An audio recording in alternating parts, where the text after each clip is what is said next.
Hello everyone, I hope you guys are doing great. In this short video, we'll try to cover one essay called as SA 600. ये हम CA final के concise book से cover करेंगे. Almost same content CA intermediate level के ऊपर भी है.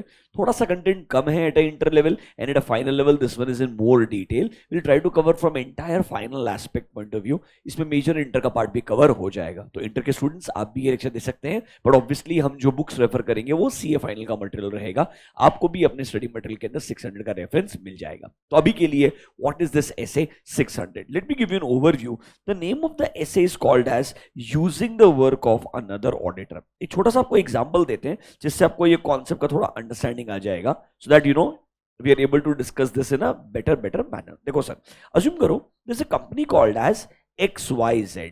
अभी जो कंपनी XYZ है ना, अपना फाइनेंशियल स्टेटमेंट्स बना रहा है एंड इसके फाइनेंशियल स्टेटमेंट्स में अज्यूम कर लीजिए उनका हेड ऑफिस का नंबर्स भी आएगा. So let's say they at one location have a head office and then let's say they have two branches also, branch 1 and branch 2. So basically branch 1, branch 2 and head office तीनों का financial information मिलकर के क्या बन रहा है? आपका overall financial statement बन रहा है. इसको हम लोग दूसरे शब्दों में अगर सब्सिडीज वगैरह होती है ना तो CFS भी बोल सकते हैं, जहां पर पेरेंट कंपनी एंड आपके सब्सिडीज के नंबर्स को क्या किया जा रहा है? मर्ज किया जा रहा है. And this financial statement is called as consolidated FS. उसके लिए भी 600 एज इट इज एप्लीकेबल है. और मान लो अगर ये ब्रांच 1 एंड 2 सब्सिडीज नहीं है, सिर्फ ब्रांचेस है आपके, छोटा सा डिवीजन है आपका, which are not separate entities all together, तब भी ये कॉन्सेप्ट ऑफ एसे 600 कहलाएगा. तो सर हमें मान लीजिए as a firm PQR appoint किया जा रहा है as a auditor of entire company XYZ, जहां पे हमें उनके ओवरऑल फाइनेंशियल स्टेटमेंट से ओपिनियन देना है. सर प्रॉब्लम ये नहीं है. प्रॉब्लम क्या है?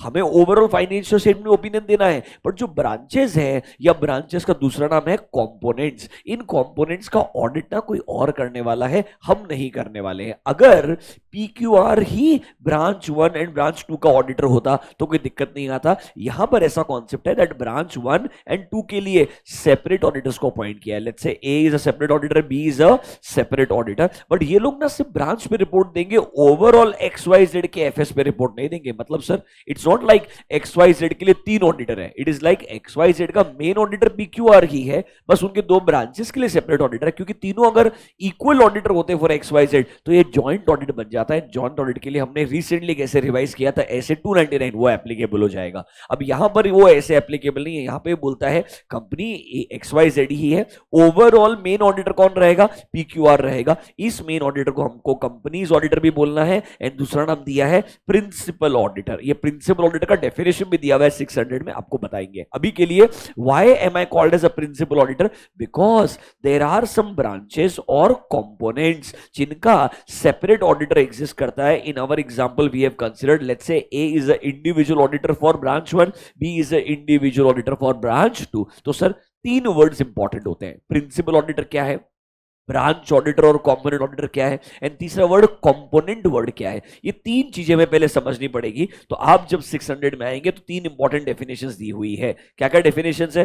प्रिंसिपल ऑडिटर, दूसरा अदर और ब्रांच ऑडिटर, तीसरा कंपोनेंट. सबसे पहला चीज, what is a component? Component can be a division और अ ब्रांच. मतलब सर मान लो एक ही कंपनी है, उसके पास मल्टीपल लोकेशन पे ब्रांचेस है, वो ब्रांचेस के नंबर्स भी कंपनी के FS में ऐड हो जाएंगे. तो हम ये जो ब्रांचेस है, डिविजन्स है, इनको क्या बोल देंगे? कंपोनेंट बोल देंगे. या हो सकता है sir parent company, let's say Tata Motors in India, उनका कंसोलिडेशन जब बनेगा तो सब्सिडरी में JLR आता है, तो आपका सब्सिडरीज, JVs, एसोसिएट जो है वो भी CFS में कवर किए जाएंगे. वो कॉन्सेप्ट में भी ये सब्सिडरीज क्या कहलाएंगे? कंपोनेंट्स कहलाएंगे. मतलब कंपोनेंट एक ब्रॉडर वर्ड हो गया जिसमें ब्रांच भी आ सकता है, सब्सिडरी एसोसिएट कॉन्सेप्ट भी आ सकता है. लॉजिक क्या है? जब मेन फाइनेंशियल स्टेटमेंट बनेगा तो ये जो कंपोनेंट के FS है इसके अंदर क्या किए जाएंगे? इंक्लूड किए जाएंगे. सर इनके FS को इंक्लूड किया जाएगा इन द ओवरऑल FS, जिसका ऑडिट कौन करेगा?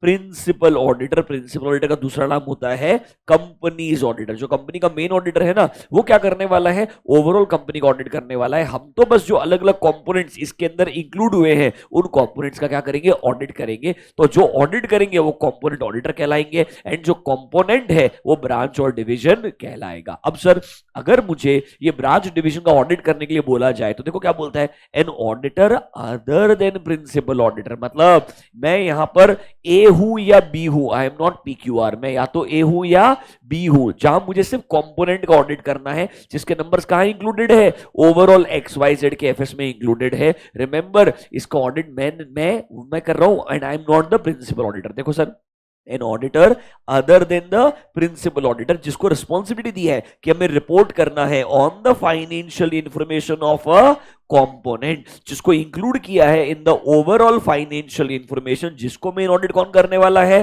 Principal auditor. मतलब मैं इस ब्रांच का ऑडिटर हूं, जिस ब्रांच के नंबर्स को कहां इंक्लूड करेंगे, ओवरऑल XYZ के FS में इंक्लूड करेंगे। इसका ऑडिटर कौन रहेगा, main auditor, principal auditor, PQR। So sir अब PQR का फर्म का मतलब PQR जो प्रिंसिपल ऑडिटर, उसका डेफिनेशन क्या बोलता है, sir I am the auditor जिसको जिम्मेदारी दिया है कि मुझे रिपोर्ट करना है on the financial information of an entity, जिसके फाइनेंशियल स्टेटमेंट्स में क्या इंक्लूडेड है, फाइनेंशियल इंफॉर्मेशन ऑफ वन और मोर कंपोनेंट, जिसको ऑडिट कौन कर रहा है, अनदर ऑडिटर और अदर ऑडिटर। ये दोनों सेम है, प्लीज कंफ्यूज मत होइएगा, मतलब इन सिंपल टर्म्स तीनों डेफिनेशन इंटर रिलेटेड है।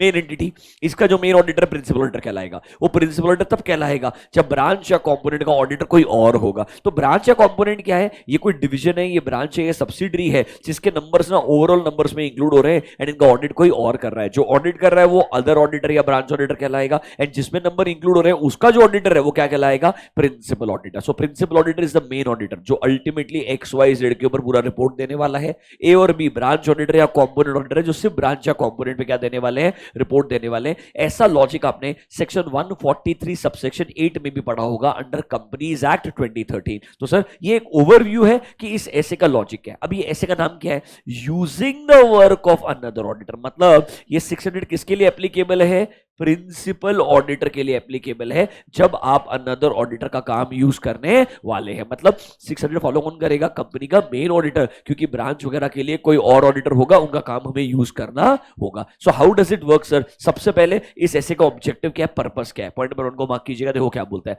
द मेन पर्पस इज, ये स्टैंडर्ड बताएगा जब प्रिंसिपल ऑडिटर यूज करेगा क्या sir, the work of other auditor, जिन्होंने क्या चेक किया होगा, फाइनेंशियल इंफॉर्मेशन ऑफ वन और मोर कंपोनेंट, जो कहां पर इंक्लूडेड है, in the overall FS। Basically overall FS में कंपोनेंट्स को नंबर्स इंक्लूडेड है, उसे हमें क्या करना है, ऑडिट करना है and I am here the auditor termed as principal auditor. तो ऑब्वियसली क्या यहां पे 299 जॉइंट ऑडिट वाला कॉन्सेप्ट आएगा कि नहीं आएगा, क्लियरली बोला है दिस ऐसे एक्चुअली में does not deal with those instances when 2 or more auditors are appointed as joint auditor, वो चीज यहां पे एप्लीकेबल ही नहीं होगी। तो यहां पर अभी दो इंपॉर्टेंट चीजें, number 1 as a principal auditor ये एंगेजमेंट एक्सेप्ट करने से पहले मैंने क्या क्या सोचना चाहिए, और अगर मैंने एंगेजमेंट एक्सेप्ट कर लिया तो एज अ प्रिंसिपल ऑडिटर मेरी क्या क्या जिम्मेदारी बनती है, मैंने क्या क्या प्रोसीजर्स लगाने चाहिए। और लास्ट पार्ट आपका रिपोर्टिंग वाला पार्ट आएगा। सो यहां पे 3 मेजर डिस्कशंस होंगे। नंबर 1 एक्चुअली में what all points I should keep in mind before accepting this work as a principal auditor,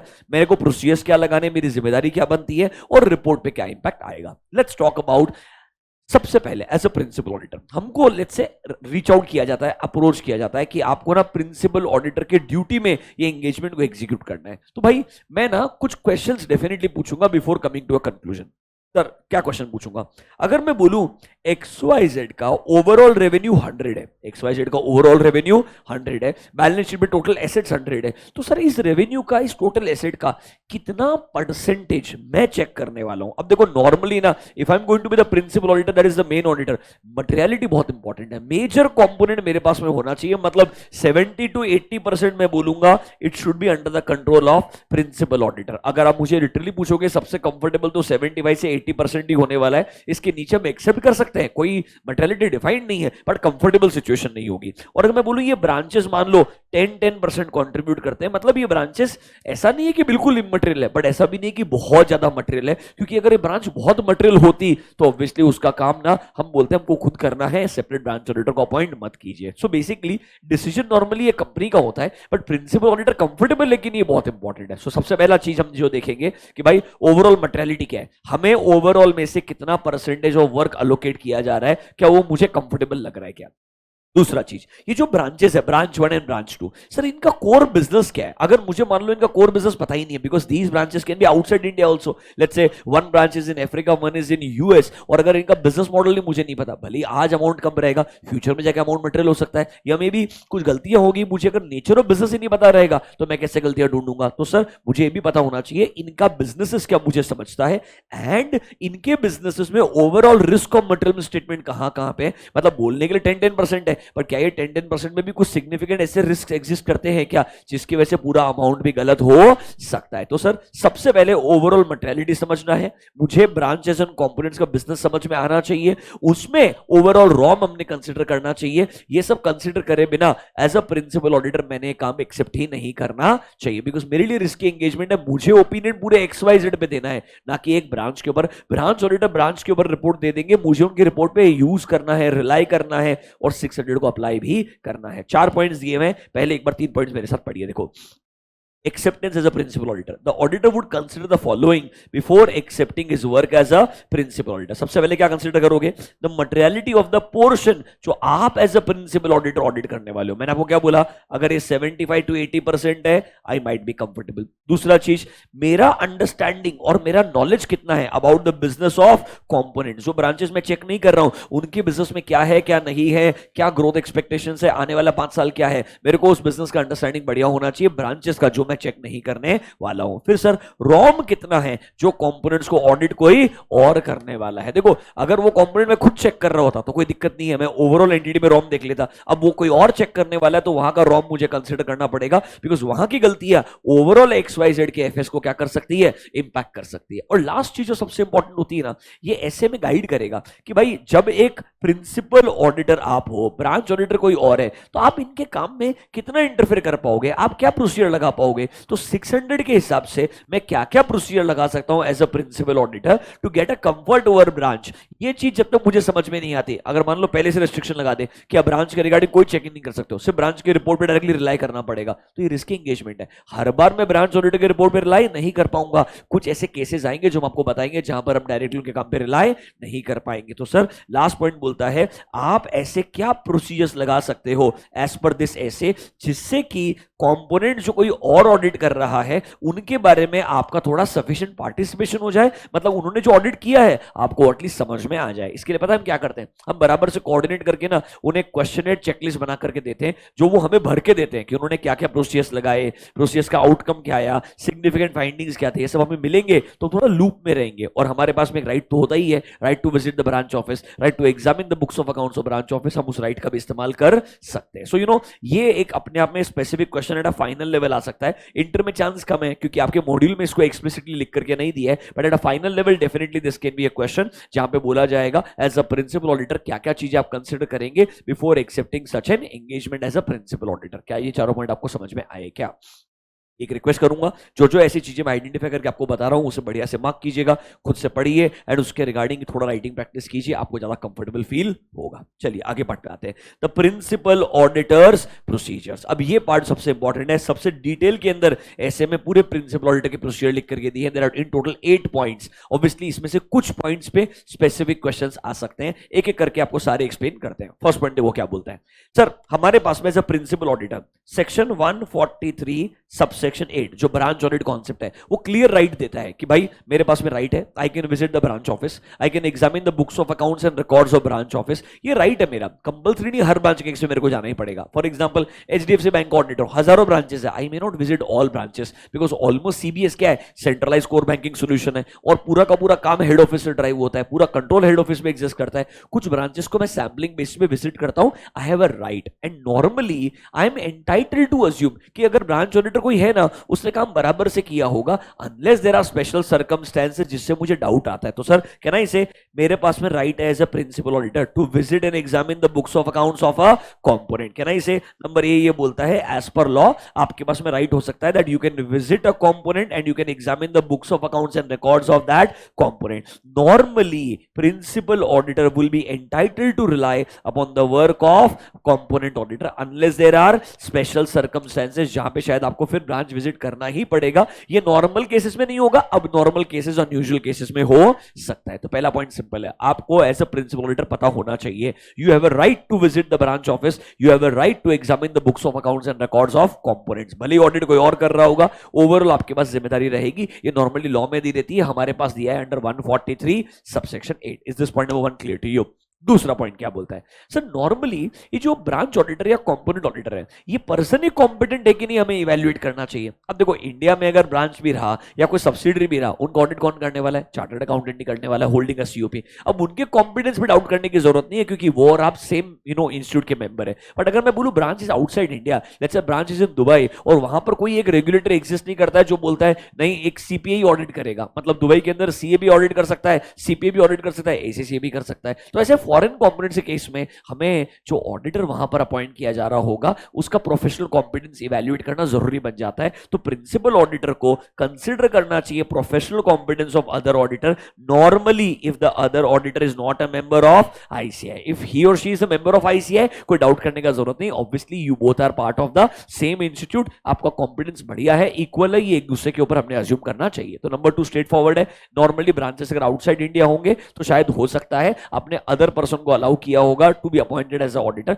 143(8) बोलता भी है ब्रांचेस आउटसाइड इंडिया अगर है, जैसे अगर यूएस में है तो यूएस सीपीए को अपॉइंट करोगे। बट क्या है ना, अगर यूएई में हो, दुबई वगैरह में हो for example, which is part of UAE, वहां पर कोई एक क्वालिफिकेशन नहीं है, तो वहां पर मे बी आप किसी लोकल पर्सन को as per appropriate experience appoint कर सकते हो। वहां पर हमें एज अ प्रिंसिपल ऑडिटर उनका कॉम्पिटेंस इवैल्यूएट करना चाहिए। तो number 1, I have a right to visit and examine the books of accounts. Number 2, in case of a branch और a component, I should evaluate the competence of branch auditor if that person is not a member of ICAI. अब number 3 पे आ जाइए, mark कीजिएगा as star, very very important. अगर मैं decide कर चुका हूं मुझे अदर ऑडिटर या कंपोनेंट ऑडिटर का काम यूज करना है, सबसे पहला चीज मुझे उनको बताना पड़ेगा क्या, कि भाई हम आपका काम यूज करने वाले हैं, हम आपकी रिपोर्ट यूज करने वाले हैं। एंड प्लानिंग स्टेज में पहले से ही कोऑर्डिनेशन के अरेंजमेंट रखना, ताकि उन्हें पता रहे कि उन्हें कब काम कंप्लीट करना है, उन्हें कहां कहां ज्यादा फोकस करना है। तो sir we should advise the other auditor, यहां पे वर्ड अदर ऑडिटर है, अज्यूम कर लीजिएगा, उन्हें एडवाइस करना है कि हम उनका काम यूज करने वाले हैं,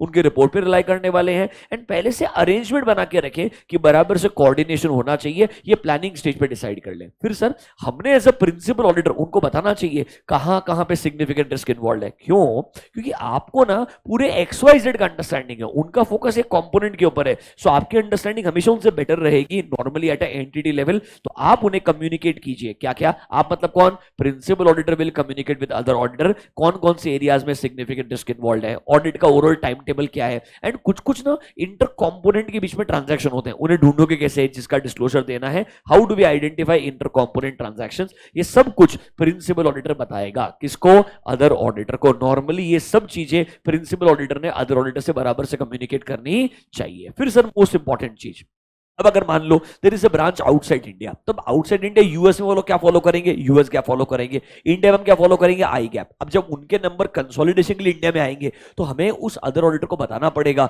कि भाई यहां पर एप्लीकेबल एफआरएफ कौन सा रहेगा, आई गैप रहेगा। तो हमें उन्हें अकाउंटिंग रिक्वायरमेंट्स, अच्छा हम ऑडिट कैसे करते हैं as per Indian auditing standards, वो लोग कैसे करेंगे as per US auditing standards. Although दोनों जो इंस्पिरेशन बोरो करते हैं वो आईसा से बोरो करते हैं, बट डिफरेंस हमेशा होता है। तो वो अगर audit as per US standards करेंगे और हमें ऑडिट करना होगा सीएफएस का एज पर इंडियन स्टैंडर्ड्स, तो हमें उन्हें बताना पड़ेगा अकाउंटिंग में, ऑडिटिंग में, रिपोर्टिंग रिक्वायरमेंट्स में क्या क्या हमारे एक्सपेक्टेशन है। जनरली तब एप्लीकेबल होता है when a branch is located outside India. If it is within India normally I gap ही रहेगा। नॉर्मली इंडियन जो एक्सेप्टेबल जो अपने ऑडिटिंग स्टैंडर्ड्स होते हैं, गैस बोलते हैं, GAAS, generally accepted auditing standards, वो इंडिया में ऐसे ही रहेंगे सब लोगों के लिए। अगर ये ब्रांच आउटसाइड इंडिया हुआ तो हमें उन्हें बताना पड़ेगा कि गैप अलग अलग है, स्टैंडर्ड्स अलग अलग है, रिपोर्टिंग रिक्वायरमेंट अलग अलग है, और अदर ऑडिटर से लिखवा के लेना पड़ेगा, एक रिप्रेजेंटेशन लेना पड़ेगा कि आपने इन्हें कंप्लाई किया है। क्योंकि अल्टीमेटली आपके रिपोर्ट पे रिलाई करके हम ओपिनियन किस पे देंगे, पूरे XYZ पे देंगे। तो आपने सब चीजों का ख्याल रखना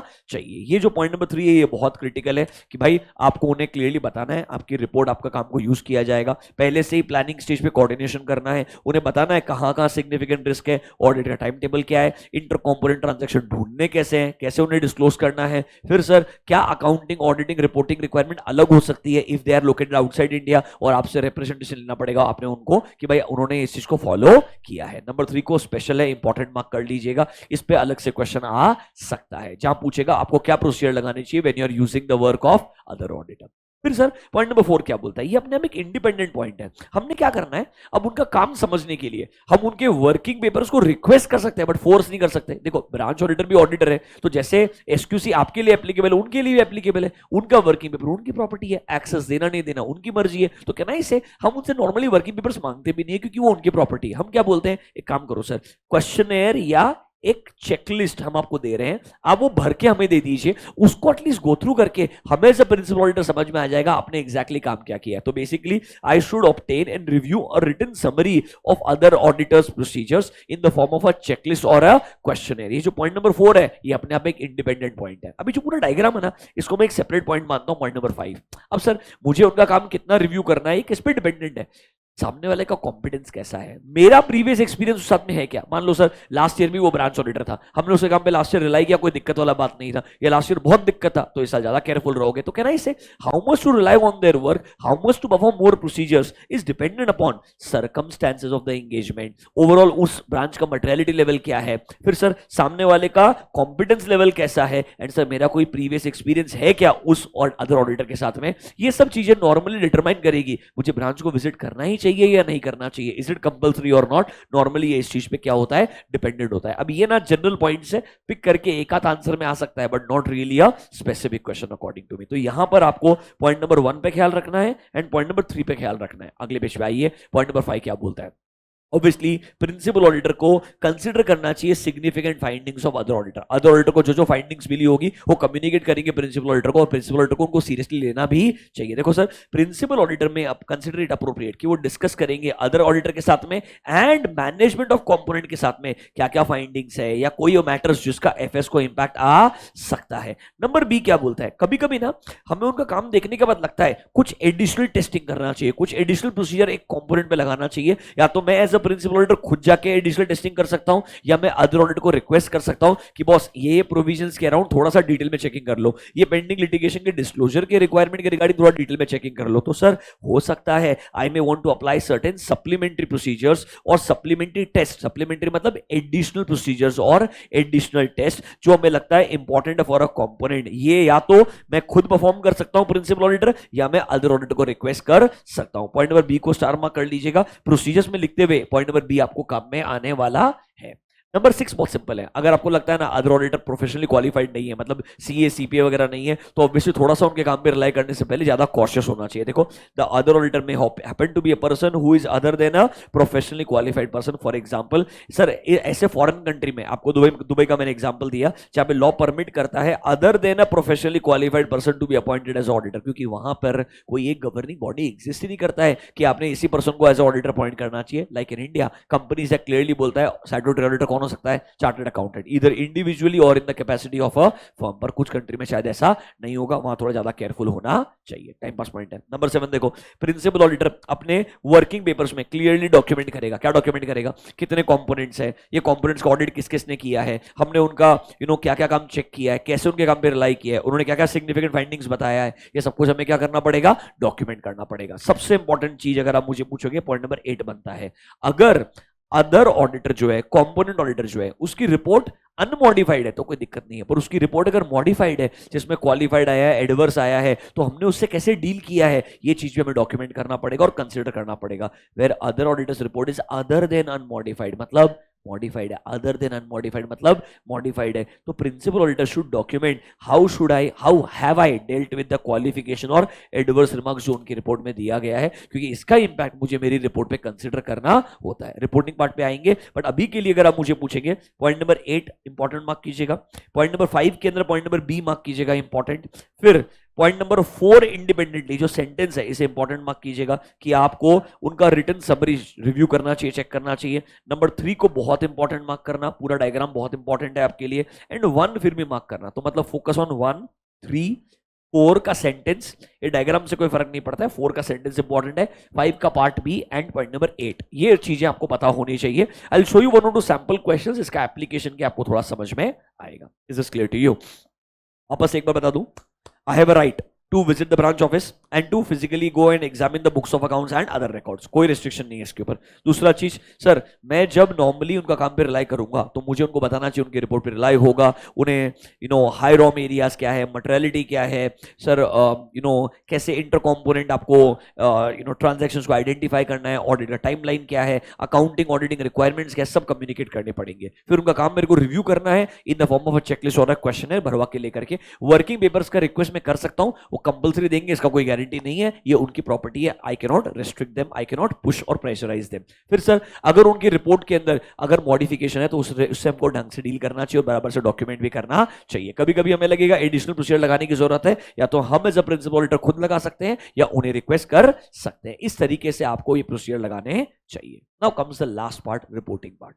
बहुत सिंपल है, मेरे को ये सब करने के बाद में या तो क्या मिलेगा, sufficient and appropriate audit evidence नहीं मिलेगा। और मुझे लगता है कि बॉस अदर ऑडिटर का काम भी रिलायबल नहीं लग रहा है, मैं खुद भी कोई प्रोसीजर नहीं लगा पा रहा हूं। I have also tried myself, सब कुछ करने के बावजूद भी I am not able to obtain reasonable assurance, मतलब I am not able to obtain sufficient and appropriate audit evidence. Will you go to 705? Yes, दो ही ऑप्शन है, क्वालिफाइड या डिस्क्लेमर। देखो sir, when principal auditor concludes based on his procedure the work of other auditor cannot be used and मतलब उनका काम तो use नहीं कर सकता हूं, and principal auditor is also not able to perform sufficient additional procedures जिससे कि उसे कंपोनेंट के ऊपर कॉन्फिडेंस आ जाए, तो आपको या तो क्वालिफाइड देना पड़ेगा या disclaimer, because this is like a limitation on scope. ना तो उनके काम से हमें sufficient and appropriate audit evidence मिल रहा है, ना मेरे खुद का प्रोसीजर लगाया जा रहा है, तो आपको 705 पे ही जाना पड़ेगा। या सर हो सकता है अदर ऑडिटर जो है, मतलब ये जो आपका कंपोनेंट ऑडिटर्स है ए और बी, इन्होंने जो रिपोर्ट बनाया ना, इनकी रिपोर्ट का कॉपी किसके पास जाता है, प्रिंसिपल ऑडिटर के पास जाता है। इनकी रिपोर्ट में अगर कोई मॉडिफिकेशन है, इनकी रिपोर्ट में अगर कोई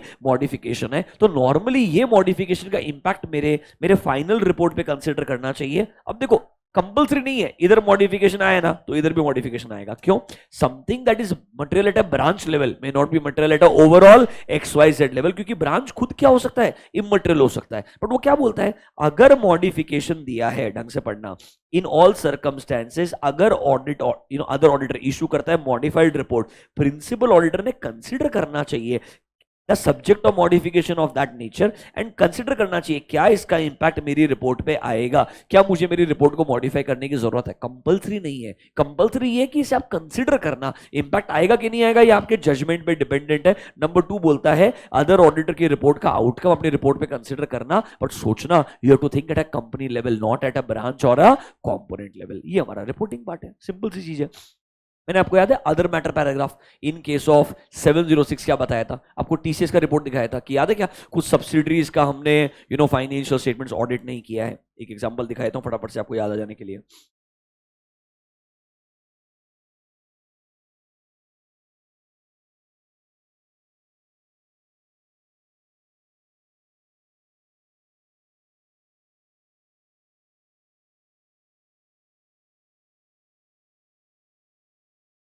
ऐसे 706 जब मैंने आपको रिवाइज भी कराया था अदर मैटर पैराग्राफ, एंड जब डिटेल में डिस्कस किया था वहां पे एक सैंपल आपको दिखाया था, जैसे टीसीएस के केस में एक अदर मैटर पैराग्राफ है, देखो क्या बोलता है। We did not audit the financial statements of 9 subsidiaries जिनका फाइनेंशियल स्टेटमेंट रिफ्लेक्ट करता है टोटल एसेट्स इतना, टोटल रेवेन्यू इतना, नेट कैश इनफ्लोस कितना। ये ऑडिट किए गए बाय अदर ऑडिटर जिनके रिपोर्ट्स एंड डिस्क्लोजर हमें दिए गए हैं। हमने सिर्फ उस पर रिलाई करते हुए क्या दिया है, हमारा ओपिनियन दिया है। We have relied on the work done and reports of other auditor. This is a CFS consolidation का ऑडिट चल रहा है। कैन आई से इस तरीके से हमने अदर मैटर पैराग्राफ में एक तरीके से डिवीजन ऑफ रेस्पॉन्सिबिलिटी दे दिया। This is called as division of responsibility. Basically लोगों को बताया ये सब्सिडरीज के लिए, ये कंपोनेंट्स के लिए कोई और जिम्मेदार है जिन्होंने क्या किया है, ऑडिट किया है। ये तरीके से इंडिकेशन दिया जा रहा है। सेम चीज इन्होंने 600 में एक सेंटेंस में बोली है, उसे पढ़िएगा। That is an example of your other matter paragraph. आइए अंडर चैप्टर नंबर 3 600 के अंदर आइए, read about division of responsibility. Back to page number 1 second. 3.24 देखो, the principal auditor would not be responsible of the work entrusted to other auditor. मतलब normally अगर उनको जो काम दिया उसके लिए वही जिम्मेदार है, एक्सेप्ट आपको क्लियरली सस्पिशन है कि उनका काम रिलायबल नहीं है एंड उनके काम में गलती है। अगर आपको सस्पिशन है तो फिर गलत काम पे रिलाई करना गलत माना जाएगा। नंबर 2 क्या बोलता है, जब प्रिंसिपल ऑडिटर को बेस करना है अपना opinion for the entity as a whole and you are going to rely on the statement and reports of other auditor, I should clearly state the division of responsibility. मतलब मुझे बताना चाहिए, indicate करना चाहिए जो फाइनेंशियल स्टेटमेंट्स ऑफ कंपोनेंट्स है ना which are audited by other auditor have been included in the FS. I should clearly explain that under which paragraph, other matter paragraph as per SA 706। And अगर principal auditor को पहले से कोई discrepancies मालूम है जो हमें लगता है अदर ऑडिटर को बताना चाहिए तो उन्हें बताना चाहिए और उसका इंपैक्ट भी हमारे रिपोर्ट पे कंसीडर करना चाहिए। Third is okay. Point number 1 and 2 बहुत इंपॉर्टेंट है, 1 एंड 2 को इंपॉर्टेंट मार्क कर लीजिए। अब यहाँ पे एक डिस्प्यूट भी होता है, 600 बहुत पुराना है, रिवाइज नहीं किया गया है, इसीलिए हम 600 इंडिपेंडेंटली यूज नहीं करते, we use 600 in combination with a guidance note of ICI. क्योंकि 600 क्या बोलता है, अदर ऑडिटर को काम जो दिया है ना उसके लिए वही जिम्मेदार है अनलेस आपको कोई सस्पिशन नहीं है। अब सस्पिशन है या नहीं, होना चाहिए कि नहीं होना चाहिए, ये कभी आप और मैं डिसाइड नहीं कर सकते। This will always be decided in the court of law depending upon facts and circumstances. तो बेसिकली अगर मान लो सीधी सीधी भाषा में ब्रांच के अंदर कोई फ्रॉड मिला और अगर मान लो वो फ्रॉड प्रिंसिपल ऑडिटर भी ढूंढ नहीं पाया, कंपोनेंट ऑडिटर भी ढूंढ नहीं पाया, तो रिस्पॉन्सिबल कौन है, दोनों है या नहीं है। नॉर्मली वो ऐसा बोलते हैं इनके हिसाब से कि भाई ब्रांच के अंदर है तो ब्रांच ऑडिटर तो जिम्मेदार होगा ही होगा, अगर वो प्रूव नहीं कर पाता है एज पर ऐसे 240 कि उसने ढंग से काम किया था। अगर उसने भी ढंग से काम किया था ये प्रूव कर दे शायद वो भी जिम्मेदार नहीं होगा। मतलब if there is a mistake at a branch level generally branch auditor जिम्मेदार होगा अनलेस सस्पिशन था किसको, प्रिंसिपल ऑडिटर को, तो शायद प्रिंसिपल ऑडिटर भी जिम्मेदार हो सकता है। बट नॉर्मली ये बहुत कॉम्प्लिकेटेड है कंक्लूड करना कि कब प्रिंसिपल ऑडिटर जिम्मेदार है और कब ब्रांच ऑडिटर। आईसीआई का लॉजिक सिंपल है, कुछ नहीं करना है, पॉइंट नंबर 1 एंड 2 लिख देना है कि भाई प्रिंसिपल ऑडिटर नॉर्मली जिम्मेदार नहीं है when the work is given to a branch auditor unless there is a suspicion in the minds of principal auditor. ये सेंटेंस लिखोगे आंसर खत्म हो जाएगा। एक क्वेश्चन आपको दिखाता हूं इसके अराउंड क्या आईसीआई ने लिख करके दिया है। Look at this question clearly for 1 minute. ये आईसीआई का एमटीपी क्वेश्चन है, इंटर फाइनल दोनों में आ सकता है। TA Subhadra an engagement partner is conducting statutory audit of MBI unlisted manufacturing company, 96 production in sales units है। These units are audited by different branch auditors. In respect of one major unit audited by किसने audit किया है, branch auditor ने। There was a significant inventory valuation error and misstatement in cost allocation. ये branch auditor ने report नहीं किया, branch auditor ने नील report submit कर दिया विदाउट एनी मॉडिफिकेशन। किसको, प्रिंसिपल ऑडिटर को। During overall review of financial statement the above error did not come into light. मतलब मेन ऑडिटर को भी पता नहीं चला। Statutory auditor also called the soft copies of internal inspection report of the above branch while reviewing. However, these reports did not point out any concern or irregularity. क्या statutory auditor भी जिम्मेदार रहेगा, अगर नहीं तो what precautions have been taken by him, इसको ensure करने के लिए। कुछ आंसर नहीं है, वही 2 पॉइंट कॉपी पेस्ट कर दिया। देखो 600 बोलता है प्रिंसिपल ऑडिटर रेस्पॉन्सिबल नहीं है when the work is interested with other auditor except there is a suspicion. Question को देख के लगता नहीं है कोई सस्पिशन है। देखो when the principal auditor has to base his opinion, उसे अदर मैटर पैराग्राफ में बता देना चाहिए क्या sir, he should report clearly division of responsibility कि भाई हम बता रहे हैं फाइनेंशियल इंफॉर्मेशन ऑफ कंपोनेंट। जैसे we did not audit 9 subsidiaries, जिनका ऑडिट किसने किया है, अदर ऑडिटर ने किया है। कितने ब्रांचेस है, उसमें अमाउंट इन्वॉल्व कितना है, एसेट्स कितना है, रेवेन्यू कितना है, कैश फ्लोस क्या है, ये बता देना चाहिए। इन द गिवन सिचुएशन हमें जब पता चला statutory auditor which would arise A suspicion, ऐसा कुछ भी एग्जिस्ट नहीं करता है, therefore statutory auditor is not responsible. इतना लाइफ में आसान आंसर नहीं होता है, या ऐसे का आंसर हो सकता है रियल लाइफ के अंदर। ये फैक्ट ऑफ द केस पे डिपेंड करेगा in the court of law, जिसके बेसिस पे डिसीजन लिया जाएगा। हम तो एक सेंटेंस के बेसिस पे आंसर दे रहे हैं। इतना आसान अगर होता तो ट्रस्ट मी गाइडेंस नोट नहीं होता और इतना आर्ग्यूमेंट नहीं होता। बहुत सारे पब्लिकेशंस में 600 में जो एक तरीके से लैक ऑफ क्लैरिटी है, इसके ऊपर बार बार लेटर्स लिखे गए हैं, but it is difficult to actually come to a conclusion. That is why CFS audit के लिए प्रॉपर गाइडेंस नोट भी बना के रखा है अलॉन्ग विद ऐसे 600। क्या आपको क्वेश्चन समझ में आया क्या? छोटा सा पार्ट बाकी है, भी पढ़ के उड़ाइए। देखो क्या बोलता है, कोऑर्डिनेशन, कुछ नहीं, दोनों के बीच बढ़िया से कोऑर्डिनेशन होना चाहिए, स्टार्टिंग से पता होना चाहिए। प्रिंसिपल ऑडिटर बोल के रखेगा, ब्रांच ऑडिटर को कुछ भी ऐसा इमीडिएटली सिग्निफिकेंट मिलता है, bring it to the attention of principal auditor on an immediate basis. देखो छोटी छोटी बात क्या बोलता है, other auditor knowing the context, जब वो काम कर रहा है, should coordinate with the principal auditor and principal auditor क्या इमीडिएट अटेंशन में लेके आना एनी सिग्निफिकेंट फाइंडिंग जो उसको लगता है एंटिटी लेवल पे इंपैक्ट कर सकती है, ऑडिट का जो टाइम टेबल है वो फॉलो करना चाहिए। फिर सर प्रिंसिपल ऑडिटर में require other auditor detailed questionnaire checklist भर के दे, तो अदर ऑडिटर ने टाइम टू टाइम बेसिस पे क्वेश्चनर चेकलिस्ट भर के देना चाहिए। मतलब ये छोटी छोटी कोऑर्डिनेशन है बेसिकली होना चाहिए, nothing crazy according to me. Intermediate level पे कोऑर्डिनेशन में क्वेश्चन आ सकता है, फाइनल पे यहां आने का चांस कम है, फाइनल पे प्रिंसिपल ऑडिटर के प्रोसीजर पे क्वेश्चन आने का चांस ज्यादा है, या फिर रिपोर्टिंग के जो दोनों पॉइंट है 1 और 2 वहां पे क्वेश्चन, या अदर मैटर का ड्राफ्टिंग जो आइडियली ग्रुप ऑडिट करके भी चैप्टर है फाइनल के अंदर, वहां पर भी उस सिचुएशन को एड्रेस किया गया है। That's all according to me for SS 600। एक क्वेश्चन और आपको डिस्कस करके बता देते हैं प्रोसीजर वाला पार्ट कैसे लिखा जाएगा। Look at question number 16, good question, अगर फ्यूचर में आया तो ये कंटेंडर बन सकता है। नवीन is a chair manufacturing company having its corporate office in Maharashtra. Company is in the process of expansion. 5 companies इन्होंने और अक्वायर किए।